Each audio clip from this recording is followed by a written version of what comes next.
morde kuma nde tawde noon musidɓe julɓe tedduɓe hande kadi en hewti ka studio ɗo en hewtidi e oustaz Alhasan haray wonno gollerɗon noon ɓeeɗo ko karamokoɓe meɗen woni ɗo makuji kelɗuɗi makuji labaɗi makuji wonduɗi e naforeji molanaɗi moole alhamdulillahi rabbil alamin hande kadi ɓe senike hiɓɓe senorani e no molnaɗo kadi mo tawata meɗen toro on jeeja on fou ɓatte radio tamata fm on jentoɗon ɓattoɗon kadi lawol kisal on jentoɗon moƴƴa fino faamiron eno wawiron faamirde ndeɗo yewtere fi yonde kelɗu ka nanirɗe moɗon inchallah haray mawdu on ko mawdu mo tawi himo hitti himo kelɗi himo moƴƴi haray meɗen toro on jeeja on etagol fama oɗo mawdu haray ɗulle ko honɗum ko suratul fatiha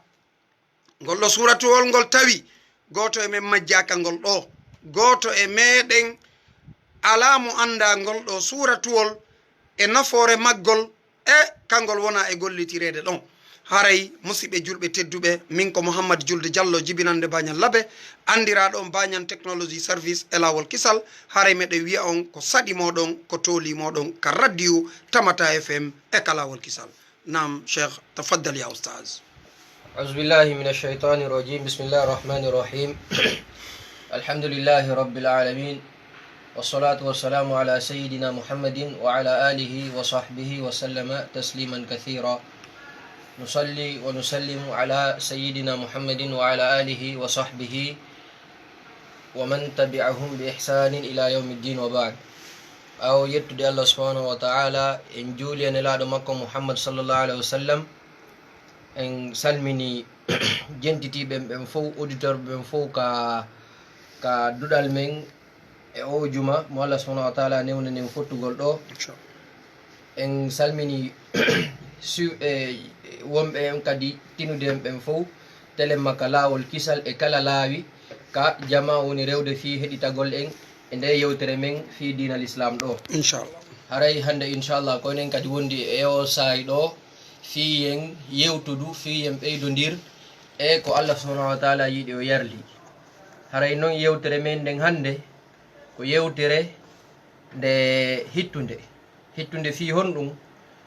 haray ko feññingol maako e dartugol maako andingol yoga e gundoji ɗi Allah subhanahu wa taala waɗi e suratul fatiha ko waɗi noon suratul fatiha so wattanori e maggol ko aye jeɗɗi tu woni e maggol kono ɗen ɗon ayeji jeɗɗi hiɗe moɓidirde piiji buyi wono so wattaniri yili so daari taw so wattaniri yili taw hay ka detuɗi men pay kun haray no woodi bobon toso kun haray no woodi piiji buyi ɗo wata haalude kono so fuɗɗike wawde haala enen emme télé makka julɓe ɓe ga enen ɗo ka ɓale ɓe ga afrique ga leyɗe julɓe ɓen fof yer kadi yiili ɓen haare ɓe humpiti fi ɗum ɗon pay ko ngun no tawa e ko ekkitorto haala ma so wawi haalude ko wawata tawde miijitade ko suratul fatiha ado piiji buyi haray noon ko fi honɗum noon Allah subhanahu wa taala suɓori ngolɗon laawol waɗi ɗin ɗon gundoji ko fi honɗum suratul fatiha no teddiri noon ko fi honɗum suratul fatiha julɗo on wonɗo timminde farillaji makko julɗe ɗen o janggay nge nde laabi 17 ko ɓuuri e fanɗude e nder ñallal ngal hara o haalali fi julde nafiluji ɗi hara kadi ko obligatoire hara o haalali fi piiji goɗɗi goɗe o waɗirta ɗum e faale makko fi ɗaɓɓugol wele oɗo janngugol qur'an ma jannugol paykum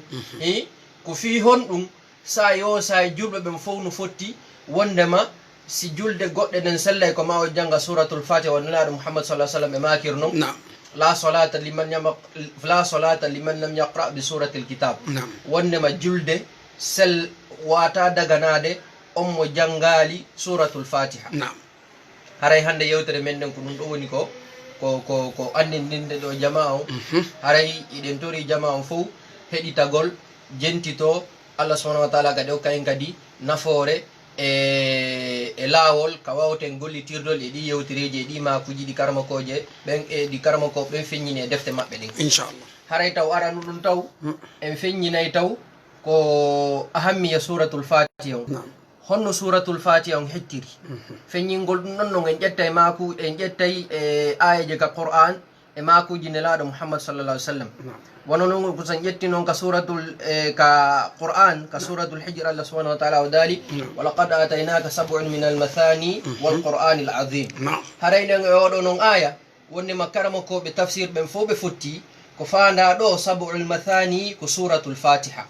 e yiɗo allah subhanahu wa taala o daali min okkima ko inete kon sab'ul masani on tuma noon allah subhanahu wa taala hikki ɗon walqur'anul azim haray ɗum ɗon ko fi hon ɗum ko ɗum woni ko feññinten ɗo inchallah nelaɗo kan mouhammad sallallah alih w sallam ɓe yewtereji maɓɓe e makuji maɓɓe kamɓe e sahabajo goɗɗo go ɓe maki law allimannaka a'zam suratin fil qur'an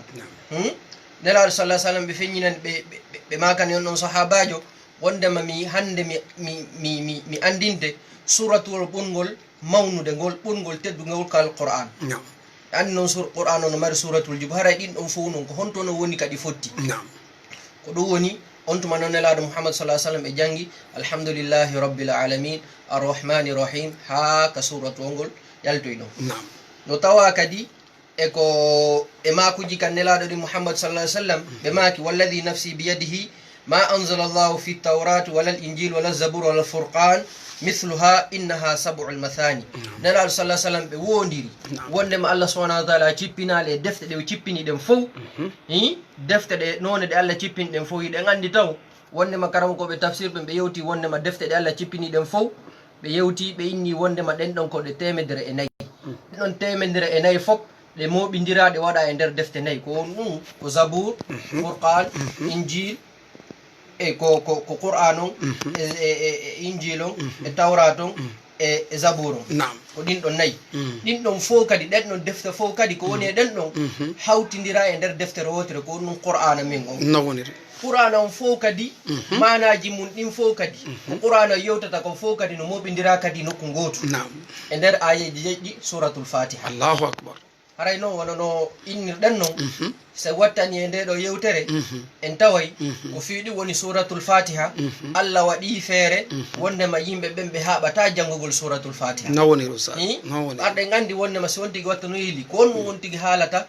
ko honnum on tigi janggata nde laabi 17 e nder ñallal ngal e yeyɗo paygum kum haray anda ko num qur'an feñi e firti so alandi ko inete alhamdulillah rabbil alamin kanko handa on hara ɗum ɗon déjà no ka ɓernde makko hara kadi o fontana kadi deftere kadi o janna koko nanta ɗum no yimɓe ɓen noon haala ko ɗon o wawata ɗum ɗon allah subhanahu wa taala ukka on ɗon annora ka nder ɓernde makko nawoniri on faami ko noon kadi woniri kadi nelaɗo kan mouhammad sallallah alih wa sallam ɓe maaki e hadisul qudusi tippinano e maɓɓe nelaɗo mouhammad sallah sallam ɓe maaki wondema si on tigi no faala yewtude e allah ko waɗata wona yo waɗu crédit o nodda wona yo ɗaɓɓo numéro wona yo waɗu whatsapp wona yo waɗu messenger wona yo waɗu téléphone wona yo waɗu hay fus haray ko ɗum o watta ko yo salligo o fewta qibla on o laɓɓina ɓernde makko nden o ƴetta anniye moƴƴo o fuɗɗo juulude o waɗa taw takbiratul ihram on o fuɗɗo janngude suratul fatiha haray noon ko honno no on tigi no yewtirta e allah nelaɗo mouhammad sallah sallam ɓe maaki wondema allah subhanahu wa taala o daali ida qala al abdu alhamdulillahi rabbil alamin allah subhanahu wa taala o tonto ka makko ton hamadani abdi si enen siɗen julde ɗo minni alhamdulillahi rabbil alamin allah subhanahu wa taala kanko ton ko innoyta malaika makka ɓen e jeeya ɗon kaarijo an o yettilam so wi ɗon arrahmani rahim o wiya majjadani abdi so wi ɗon e maliki yawmiddin allah subhanahu wa taala kadi tonto ton so hewti noon ka innata ɗon ihdina sirata almustaqim e so inni taw iyaka na'budu wa iyaka nasta'in allah subhanahu wa taala o daala toon hada bayni wa bayna abdi koko jiyan ɗo torilan ɗo koko yewti ɗo ɗum ɗo ko hakkude amin menen ɗiɗo tum ono malaika ɓen ko tedduɗo wo ko tedduɗo o wata ukkade nder to o wata wonde hakkude amin e jiyaɗon koko jiyaɗon on torilan ɗo ɗum ɗo ko jiyaɗan on jiyanimi ɗum ɗo ko jiyaɗan ɗon jeyi ɗum ɗo ko hakkude menen ɗiɗo so fuɗɗike noon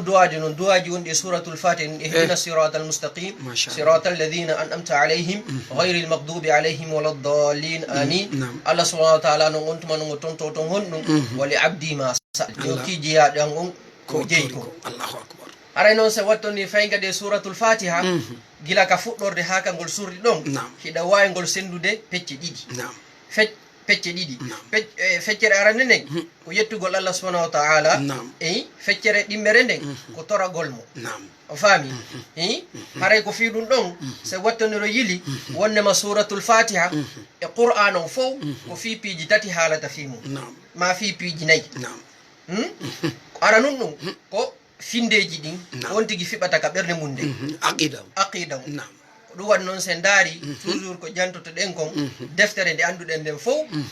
ibnul akhdari honɗum o wi awwal ma yajibu ala al mukallafi tasihu imanihi summa ma'rifatu ma yuslihu bihi farda aynihi ese o inni taw ko yon tigi taw andu taw ko non tigi jolirta o inni awwal ma yajibu ala al mukallafi tasihu imanihi sellingol ko gomɓini kon on noon kadi sen daari kadi e defte kadi hadis je buy ɗe en tawa e ɓen ɗon karamakoɓe koɓe fuɗɗori ɗen ɗon defte innamal amalu binniyati wa innama li kulli mri'in ma nawa deftere e nden fof kadi nde buy rewe mum wono arba'ina nawawi ko nden ɗon on ɗon hadis umar ibnul khattab woni ko karamakoɓeɓen hikkini yeeso sen arti ka sahih bukhari en tawa ko on ɗon hikki yeeso e defte buy kadi ko noon kadi sen arti kadi ka suratul fatiha ɗo ko on ɗum Allah subhanahu wa taala hikkiniri yeeso ko duwan o hikkiniri yeeso ko fi joddidin o hikkiniri yeeso ko fi fewgol o hikkiniri yeeso ko inni taw alhamdulillahi rabbil alamin yettugol Allah subhanahu wa ta'ala yettugol Allah noon Allah subhanahu wa ta'ala ɗum ɗo wata gasude e hoore finde jilɓude e hoore finde tuɗude e hoore finde oñinde on noon taw julɗon taw mo tawa taw rewde rewteɗen fof o laɓɓina finde makko nden hara ko fiɓanta Allah kon subhanahu wa ta'ala hara ko Allah tun o fiɓanta ɗum ɗon hara so fokkiti juulugol wona yo waɗu ka ɓerde makko wondema ko woni juulirde ko fi heɓugol wela e kaariji so fokkiti ittugol sadaka wona yo wardir ɗum ɗo yiingo so fokkiti waɗugol moƴƴere wona yo waɗir ɗum ɗon fiɓe ina kaari no moƴƴi sifa ɗin ɗon piiji haray ɗon natoye ka shirkul asgar ɗum ɗon natoye ka shirkul asgar ɗe gandi noon kala noon ka shirkol noon naati noon e nder noon hunde nden ɗon hunde de bone fes ɓarɗe gandi nombre ko janɗi o ko janɗi sen ƴettimo multiplie mo fois 0 ko 0 o jonnata ko noon kadi woni kadi shirku on ko noon kadi woni kadi shirku on ko golleɗen koɗe kelɗi o keɗe kelɗi si ɗe naati tun e shirku jano on e shirku mo Allah subhanahu wa taala mo nelaɗo o rentini fi mum haray golle ɗen koɗe wonta ko haba an mansura on tuma noon Allah subhanahu wa taala no hikki ɗon noon arrahmani rahim fayin kadi ko laɓɓinalngol Allah subhanahu wa ta'ala finde nden telen may honɗum telen may inɗe ɗe o sifori hoore makko ɗen e sifaji ɗi o sifori hoore makko ɗen on tuma o hikkiɗen noon arrahmani rahim maliki yawmiddin maliki yawmiddin ɓarnoon en ƴettude noon ayaje ka suratul fatiha ko yoniri e fifinde nden ko hikki ɗon ko fi dewal ngal fi dewal ngal ɗum ɗon noon ko ɗum noon Allah subhanahu wa ta'ala noon o ƴetti misal ka maliki yawmiddin e ka iyyaka na'budu wa iyyaka nasta'in ɓarɗe gandi wonde makko mawɓe men ɓe janni men ko firi maliki yawmiddin ko ñala e ko lanɗo ñande ñoddi ñalande joddidina ka joni noon so on tigui no rewallon Allah heeɓe en jondindi on aya hikkiɗo ɗon Allah subhanahu wa ta'ala daali iyyaka na'budu wa iyyaka nasta'in ko fi honnum Allah subhanahu wa ta'ala hikkiniri yeeso iyyaka on ko fi honnum subhanahu wa ta'ala o hikkinira yeeso na'buduka o hikkiniri dewal ngal yeeso o sakkitori jantagol o sakkitori jantagol hoore makko o wi'ali na'budu iyyaka ma winna na'buduka fi honnum kadi Allah subhanahu wa ta'ala kadi hikkiniri yeeso dewal makko ngal edi e hoore ɗaɓɓirgol mo ballal ngal haray ko ɗum ɗon fof holli wondema ko on tigi ko yo hikkiniri yeeso honnum ko yo hikkiniri yeeso Allah subhanahu wa ta'ala waɗi noon kadi sen arti kadi makuji nelaɗo ɗi Muhammad sallallahu alaihi wasallam nelaɗo sallallahu alaihi wasallam ɗi ɓe wajotono e Abdullah ibn Abbas har few noon makko to sokum Allah subhanahu wa ta'ala dalanimo e nelaɗo sallallahu alaihi wasallam ɓe makanimo honnum ihfazullaha yahfazuka reno Allah renama ko ɗum woni hikkinir Allah yeeso haray ko ɗo kadi yi kadi Allah subhanahu wa ta'ala kadi o hikkiniri kadi dewal ngal o hikkiri wondema o yewti ɗo wondema neɗɗo on mo dowa wadde Allah subhanahu wa ta'ala yeeso e golleji ɗo watta ɗin fof hay noon e sahaji gonɗe on tigui heɓata sattedeji seeɗa saabu no haray toujours cheytani mo wawi so on sinde neɗɗo on o oño kono so waɗi kadi ɗum ɗon kadi toujours ko yo tuubu o rutto e Allah subhanahu wa ta'ala haray ɗo point tammo on ko suratul fatiha woni ko huɓiti kon hin kono wurirte noon o faami wuurugol ngol noon ɗen andi hande no woodi laawi buy no wona wurirede no wodi innaɓe wondema sag maɓɓe ɓe sansay tagu maɓɓe ngun no wodi innaɓe wondema kamɓe ko kaariɓe ɓe faala nanditude no wodi innaɓe wondema kamɓe ko woni ko addanɗo ko ɗum ɗo fof weltaɓe haray ɗum ɗon fof koko jama on suɓoto laawi no wuurira haray noon ko honɗum noon ko laawol holngol noon Allah subahanahu wa taala woni ko sekani en Allah subahanahu wa taala o daali ihdina sirata almustaqim no woni ustad o daali ihdina sirata almustaqim fewnu men laawol fewngol ngol haray noon ko hongol woni no laawol fewngol so ɗen faala wurde gurdam ne wiɗam hin hara mo boy men sattiraka haray ko yon tigui rew laawol fewngol ngol eɗen gandi wondema nokkugo Allah subhanahu wa taala faman arada an dhicri fa inna lahu maishatan danka wa nahshuruhu yawma alqiyamati a'ma o faami haray kala ɗurniɗo e ko Allah subhanahu wa taala saykanimo ko e ko Allah subhanahu wa taala hollimo ka rewete ɗon o heɓay sattede o heɓay ɓittede o heɓay ɓittede sono sono haray mo wondi e kulol sono sono haray mo wondi e sattede sono sono hay noon si tawi noon sen daari en tawi wondema waɗay ɓe ɗum ɗon ɓen ko ɓuri kon haray no woodi e bangeji buy telen makka adna ɗo heɓe mari gurdam ne wiɗan e ɗi suɓɓiɓe rewgol ko Allah subhanahu wa taala e rewgol ko Allah subhanahu wa taala e suɓaniɓe ko haray ɗen andi wona ɗum ɗon sabuna hiɗen andi wondema golle ɗen koɗe andirteɗe kelɗi kaka ɗe yaltoyta ɗon ko heɓɗa jawdi o ko heɓɗa jawdi ko heɓɗa gurdam ne wiɗo ko heɓɗa gurdam ne wiɗa kono si hawri battane maɗe moƴƴali kono si hawri no si hawri si hawri jango ko ka sa yeehi ka ñawore Allah to ka yite natata haray ko ɗum woni nafoore nden haysi nde eɓike kono haray kelɗale haray nde ɗuuɗa on jarama ustad haray min weltanike on min jarni on fota jama ɗuuɗuɓe kadi weltanike on haray e jentiɓe en e adna Allah on ha e jentiɓe en kadi radio haray noon musidɓe julɓe tedduɓe on gelike hande oɗo mawdu men no o labira haray ko faalaɗen ɓeydude andintinde ɗon ha hiɗe reeni hande Allahu subhanahu wa ta'ala laamu makko ngun no ngu wonirani en nafoore si en mesiri joni ɓayru piiji ɗin koyen waɗu misal fiyo ɓurtu famade hande si lanɗo leydi hollitiɓe o wuuriɗi ɓe wondema kaari waccilan ha inen fellitani hoore men hande ka hoore leydi men ɗo ɗum ɗo wonanayi on tigui nafoore ka si tawi hay ko chef de quartier on tigiri mooɓi ɓe o gollitata ɓe wi ha kaari dey on o waccilan on o torikelan awa ko o torilan kon ka quartier ɗo mi jonnayi mo fof he ɗum ko nema dey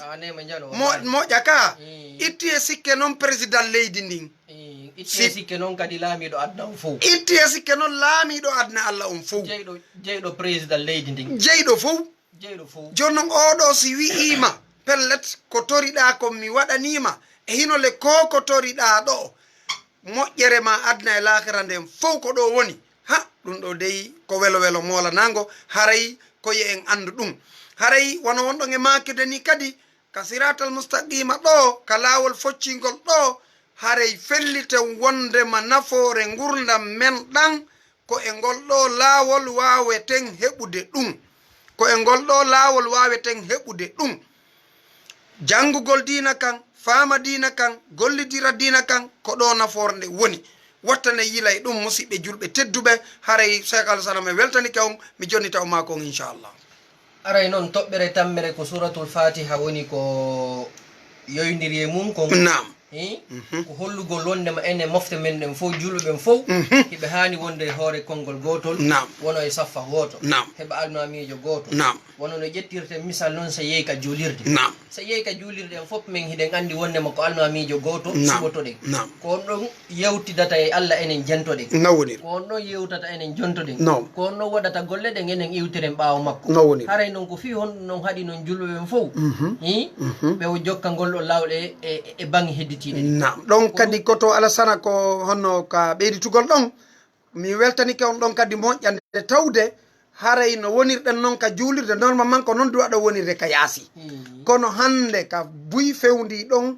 honno diina kanka ka juulirde ka yaasi on ko majjere nde woni e gollude tigi tigi on o weltanamana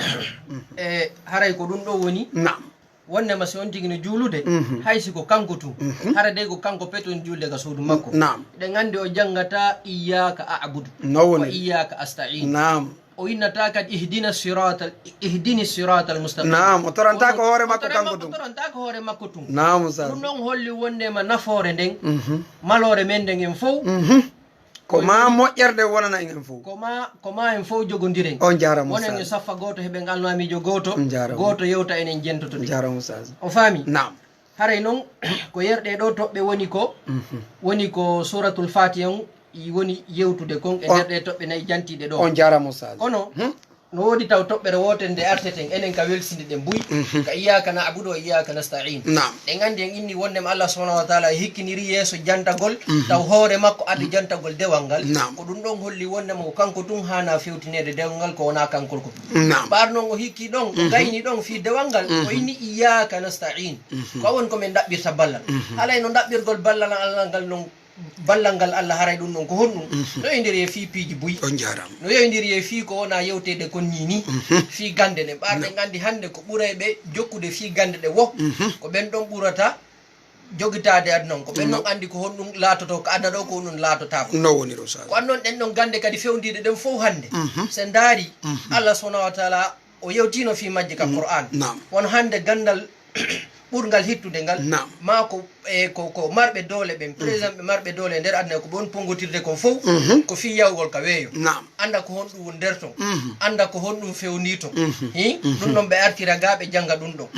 ko ɗum noon Allah subhanahu wa taala so dalika suratu rahman ya ma'ashara al jinni wal insi in istata'tum an tanfudu min aqtari samawati wal ardi fanfuzu la tanfuzuna illa bi sultan. Allah holli en ɗo wondema en fof jinne e yimɓe si hawri kala faalaɗo yawde ka weeyo ton on tigi no wawi yawde kono noon Allah subhanahu wa taala hollimo de hunde wotere o wata de yawde de so wona de Allah subhanahu wa taala wallitikamo wallitagol mo noon on tigi no wawi ƴettude ɗo ko yarte ten confusé on o yaha ha e sa e ɗum ɗon bona hara o landi hayra e goto landitortaki ko waɗi kadi ñini kadi ko fewndi kon fof ko yimɓe woni haalde fi mum ko fi développement on noon développement noon hara développement telen makka économie telen makka fi jokkereji en ɗan ɗin noon fof Allah subhanahu wa taala yewtino fi majji honɗum ka suratu an-nuh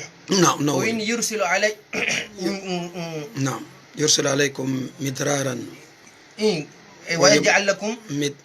yursilu alaykum midraran wa yaj'al lakum andadan on faami ɗen ɗon ayaje ko on noon ayaje ɗen futiki seeɗa ka suratu nuh ka Allah subhanahu wa taala o daali wondema himo cippina e hoore mon toɓo ɗuɗugo on tuma hikki ɗon kadi honɗum himo arsika on ɓiɓɓe ko ɗum woni ɗum ressource humaine noon ko ɗum woni ɗum ressource humaine noon on tuma kadi o hikki ɗo o ja'al lakum jannatin wa anharan o waɗana on kadi sardeji ɗin ɗum noon noon ko ja'al lakum jannatin wa ja'al lakum anharan wa ja'al lakum jannatin wa ja'al lakum anharan waɗagol on sardeji ɗin ko ɗum woni ko ñameteji ɓaaro si ñamaka wuretake o waɗana on kadi canɗi ɗin ɗin noon kadi ko honɗum ngaliji ko ittete e nder canɗi jani ɗin fof ɗum no liƴƴi yaltay toon kuuray électricité yaltay toon e piiji boy kadi yaltay toon haray on jarama fota mi weltani ko moƴƴa joni noon haray oustaz Alassane oɗo développement o fop makko gila ka o fuɗɗi ha ka o hatti si tawi ihdina sirata al mustaqima on heɓaki kara han o nafirta haray ɗum ɗon nafata fop ko ɗon woni oustaz ihdina sirata al mustaqima ko ɗon woni ko ɗum waɗi si tawi on tigi no juulude subaka foti ko kanko tu woni e juulude ma o julnete woni yo o andu ɗum ɗo ko yo o considére ɗum ɗo ko décret Allah subhanahu wa ta'ala ni yo eto o waɗa ko o wi'a kon ɗon o faama ɗum o gollitira ɗum hare développement fof heɓike si tawi yimɓe moƴƴuɓe heɓike hare développement mettafi kono si tawi yimɓe ɓe moƴƴali haray kara han développirte haray continane en hiɗo weltana jama ɗuɗuɓe no weltani o inchallah aray noon iɗen anndi ɗo wonde masayo nangi en e eɗen heddin ɗo minute tati firawnogol e yewtere men nden inchallah haray noon e yewti ɗo piiji buy ɗin ɗon piiji buy noon sen ndaari wondema ko ɗin ɗo woni fanundeji suratul fatiha ɗin joni en anndintenaɗi yoga e majji no tawa e majji ko jantagol nemaji Allah ɗin Allah subhanahu wa taala ko ɗum noon ko Allah subhanahu wa taala wonine ɗon addi misal ka alhamdulillahi rabbil alamin ko ɗum woni kadi hikki ɗon kadi laɓɓinalngol Allah subhanahu wa taala dewal ngal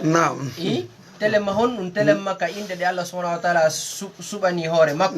e sifaji ɗi suɓani hoore makko ɗin hara neɗɗo on o innali tum wondema tawsi ɗum ɗo ɓar neɗɗo on o waɗay ɗum ɗo Allah subhanahu wa taala kan Allah subhanahu wa taala kadi hanayi ɗum ɗo inchallah hara o bonna e ɗin sifaji ɗi Allah subhanahu wa taala woni ko sifori hoore makko o ma wina sifa goɗɗo go handa e handa e sifa mo Allah subhanahu wa taala sifori on hoore makko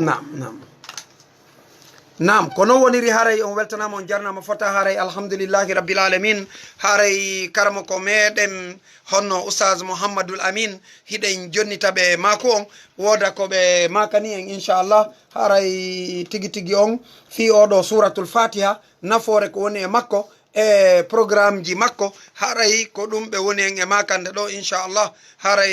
hiɗen weltanoɓe jarnaɓe moƴƴa haray oustaz meɗe wiya on tafaddal ya oustaz. الحمد لله رب العالمين والصلاة والسلام على رسول الله وعلى آله وصحبه ومن استنى بسنته واهتدى بهديه إلى يوم الدين أما بعد آمين هربا ويتي الله تبارك وتعالى عندوني كان راد محمد صلى الله عليه وسلم نعم ويلتنا قول أن ونو بك استوديو دود نعم في قول سورة والمونغول سورة والمونغول تاوتا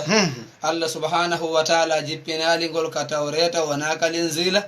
كون ولارك القرآن فقط ما شاء الله wadi hanoɓe makirnono nane nam ko kangol wi'ete nene alqur'an nam ala hay e hunde ko ari ka qur'ana bakara ha meminasi si hina fatiha hino sappi fiiɗum nam si on faalama ñomutude seeɗani nam on ƴette par exemple wono allah inni alhamdulillahi rabbil alamin nam sawi alamina ko tagoriji ɗin no woni kala ko taga ko naati nder ton fi aduna fof fatiha sappike ɗum ɗon hare ka raɓɓiningol allahu akbar arrahmani rahim ɗum ko sifaji kanko taguɗo on noon kala tawhide ko ari gueɗe ɗon ha meminasi ɗum ɗon sappike télé gon sengo ɗon alhamdulillah maliki yawmi din programme ji dargal ɗin fof ɗum kadi naate télé waɗonɗe nam idan suratu jarton wi zumar qiyama waqia qari'a fi dargal ko fi dargal allah señali ka fatiha maliki yawmiddin nam kadhalika allah subhanahu wa ta'ala inni ihdina sirata almustaqim nam lawol fewngol holli laawi ɗen ko ɗiɗi fewngol e bongol nam wa hadannahum najdayni nam no ayno ko imma shakira wa imma imma kafura nam qur'ana ko addi ko hollugol ma ko hongol feewi nam ko hongol woni feewa nam ومن يكفر بالطاغوت ويؤمن بالله فقد استمسك بالعروة الوثقى لا انفصام لها نعم فاتحة كنتني ها إني صراط المستقيم صراط الذين أنعمت عليهم لا والبن بني من دا فاتحة نيوغايوني نعم ko hombe woni ɓen neminaɓe si a ɗaɓɓiti a tawa woɓɓe no innitira hay suratuji nder ton nam ala imrana en huudu e yusuf e yunusa en wa hakada ulaika an'ama allahu alayhim min annabiyina wa siddiqina wa shuhada qissa annabaɓe fop ka an'amta alayhim ɗon ɓe naate ɗon غير المخضوب تود ولا الضالين نعم يعني به بندي كو جانتا كقران جلا انمرود ان بولكان انا ها هيوتي فرعون e kala ko nantata e kala sel e kala bondo غير المخضوب ولا الضالين سابيك في بن دون هاري ko goldo wete ummul qur'an no be makiri non en jonete yewtere inshallah ngol mari wajuhuji buy e no de dum nirte no ne gi tawhid din hino der ton de fi mo bondiral der ton en al muhim inshallah haray en wattita ma ko ngejude cheikh barakallahu fikum jazakumullahu khair on jarama fatal barka haray joni hide wattude mako on e soke jama jentibe embe hara toujours en nabiday programme on inshallah ka cheikh haray wono ko enen e jama woni humpondirde ka radio do naam hara enen kadi ɗe yiɗi ɓe hettitade naam yewtide e maɓɓe ɓe humpodire e maɓɓe moƴƴa haray noon ɗo hino ɗo 10h40 no woniri haray joni hiɗen jonnitude ɓe mako on kamɓe kadi yewtere nden jama on kala faalaɓe noddude humpodiren naam kaka 662 naam 16 33 99 628 49 75 83 on jarama on jar nam wano non tamata fm 92.6 para numéro din ko 662 16 33 99 nam 628 49 75 83 ko don noddo to min hompondire ko homondire suratul fatiha e jondoji mudum inshallah e ko gol sappani en inshallah haray ko wano non hede ngande suratul fatiha hengol wadi wasi tawi e wadi do pon nam en addi plakol e wadi do tay jon non pon on tadi yimɓe tato no waɗi otoje mum hiɓe arde arano on ɓay o hewti o darali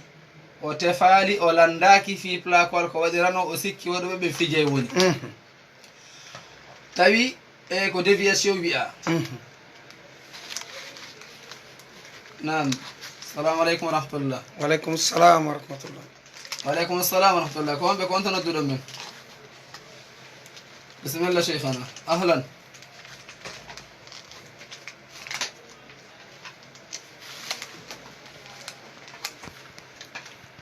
لا سبحان بسم الله تفضلوا نعم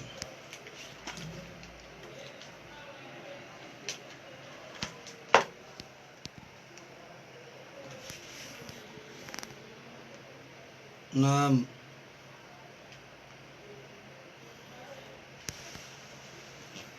نعم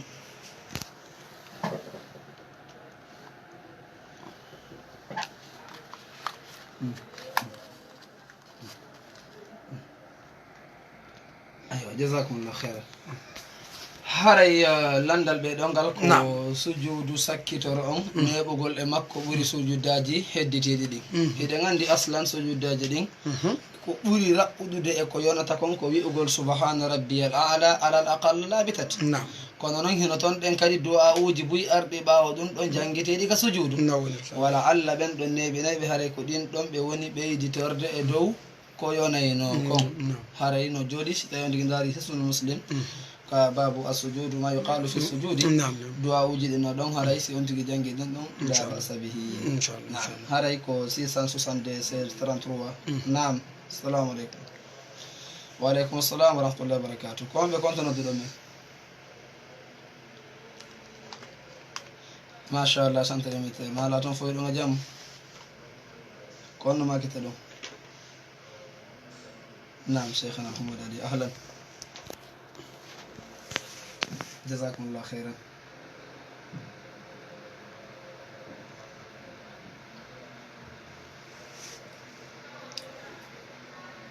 آمين آمين آمين إن شاء الله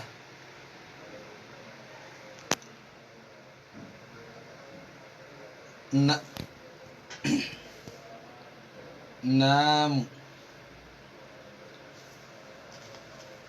آمين آمين آمين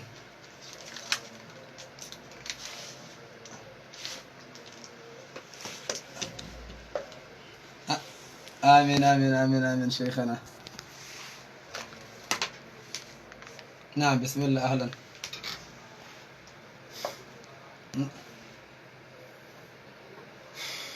نعم نعم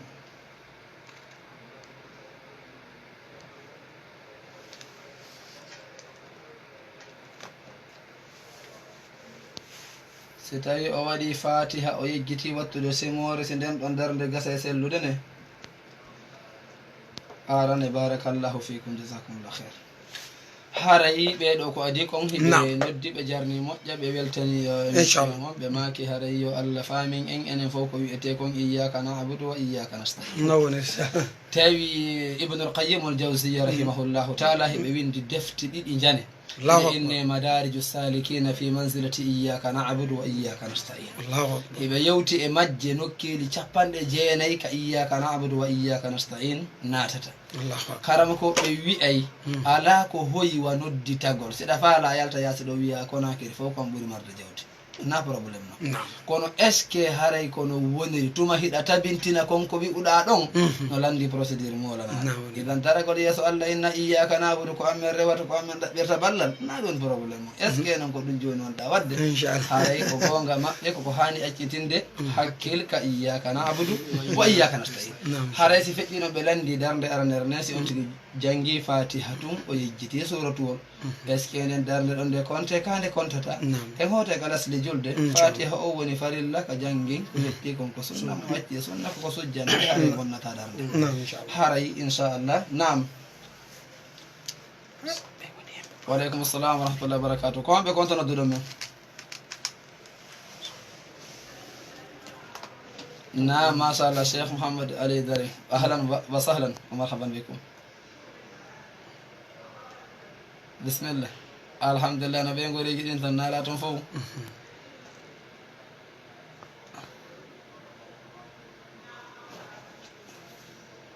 jazakumullahu khairan, barakallahu fikum. آمين آمين آمين آمين شيخنا.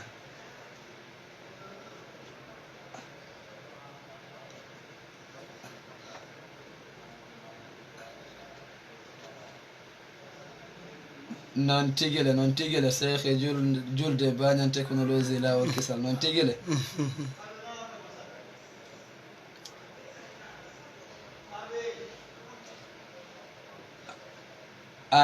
آمين وإياكم آمين جزاكم الله خيرا. haray on jarama boyi walla windu boradi ɗin ɓeɗo ɓe hiɓe weltani émission on e radio on hiɓe weltani cheikh julde bañan technologie ka lawol kisal. haray kala e yewtereji ko wona waɗede kon ala ɓe lawade. haray ko wona noon tigui tigui on yo Allah subhanahu wa taala yoɓo ko ɓuuri e moƴƴude. hiɗen ka 676 33 99 628 49 75 83 tamata FM 92.6. haray wiɗen oɗo pon mo tawata o waɗama on andi tan inni ihdina sirata fewnumen lawol. joni en andino e wasi lawol ngol heɓike pon on no yeeso kono o taƴi. joni noon ɓe addi plaque ɓe waɗi ɗon ɓe waɗi déviation tawi no woodi ka on tigui déviira o yaha ka o faala ɗon ɓe windi ka plaque ɗon ɗe wonde si on tigui hino faala lumboyde ko be o dévia. akhiran arano on o ari o lahari plaque on o sikki ɓe fije woni o te faali o landaki otnoraɗila o yeehi tun kode otowal ngal ukkoy ka nder ndiyam on tuma fuɗɗi ngalɗude ey jaɗo taƴi tum ɓe fuɗɗi lannodirde andi hari ɓe wanno plaque wal ɓawo panno ɗi andi ɗum no windinoga jaka enen en janggali ɗum ɓen ɗon ɓe woni ɗon. deuxiéme groupe on ɓen ɗon ari ɓe daari plaque on ɓe wi way pon on ko taƴi ɗo attention ko on tigui rewru ɗo déviya ɓe wi yandi ɗum ko haala ɓola haala tu ɓe yeehi ɓe ukkoyi kamɓe kadi ay jaka e hutatano ko ɗum daari ko heɓuɗen. troisiéme groupe on ari jangi faami gollitiri dévi lumboy. premier groupe on ko wara dallin majjuɓe shukran jangate fa landaki to wi ponson ko de lakara wi andi Allah jippino qur'an jaka man ba'athana min marqadina hada ma wa'ada rahman wa sadaqa al-mus'ay jaka nala ɓe wowli gonga Muhammad Lamin. deuxiéme groupe on ara tawi ɓe jangi ɓe faami kono ɓe no غير المغضوب عليهم تكنابه ɓe yahud no jangi ha fop ɓe andi kono ɓe gollitirta fes so ara ndara Allah no wima lakara Allah wi yite Allah wi kabru fop no wali yeeso ma waɗ ɗum accu ɗum ndara ha yawiya non c'est bon min mi yahi ɗum bo ɗum woni a yi plaque on a jaɓaɗo gollitirde ka ndiyan o ɗuttata. amma ihdina sirata almustaqim fewneteɓe lawol foccigol ngol o andi ko foccigol ngol ɓe ɗaɓɓi ɓe ara ha ɗon ɓe jangi ɓe wi he attention ɓe dari ɓe dévi ɓe lumbitoy ka dargal ɓe dévi yiite gue ɓe lumbitoya ɓe nataya ka aljanna haray ko ɗum ɗo fatiha woni ko sappani en. jangali fas wi gollire dina kan perdi inchallah. jangi ha faami